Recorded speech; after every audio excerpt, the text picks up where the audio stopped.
When you scream and shout that capitalism is the problem, all it does is show that you're uneducated. I say that we live in an oligarchy because it's facts. We live in a world where corporations run everything. It's like the royal families, except we call them CEOs. Now, when it comes to America's financial economy, only 7 companies are responsible for just shuffling all the money around. One of those chains fails, the entire economy blows up. And it gets crazier because we haven't had free market capitalism since the 80s, where we had 50 companies controlled 90% of the media, boiled down to 6. When it comes to local TV, 3 companies own 40% of the stations, yet their markets are 80% of what you see on TV. When it comes to meat, we have 4 firms that control up to 85% of our meat markets, and 99.5% of chicken farmers are under contract, which forces their hand and puts them at the risk for everything that they're doing.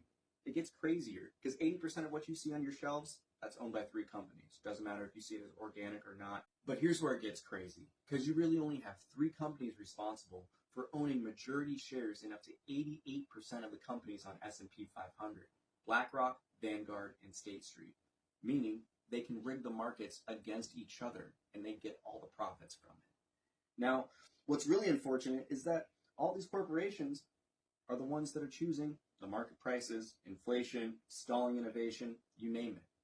And when it really boils down to the essence of what rules the world, we have the Bilderberg Group. This is about 300 CEOs from all the different industries throughout the world that meet yearly to talk about these strategies. So please, tell me how free market capitalism is the problem. You and I exchanging money and bills at the farmer's market, it's not the problem. You having your own company, that's not the problem. The 10% of billionaires that run 99% of the world, that's the problem.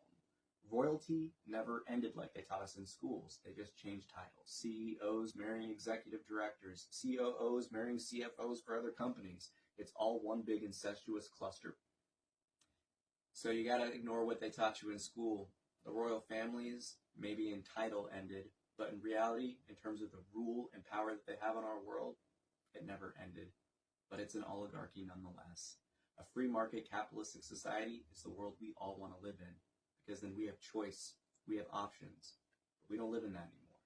Again, we live in an oligarchy.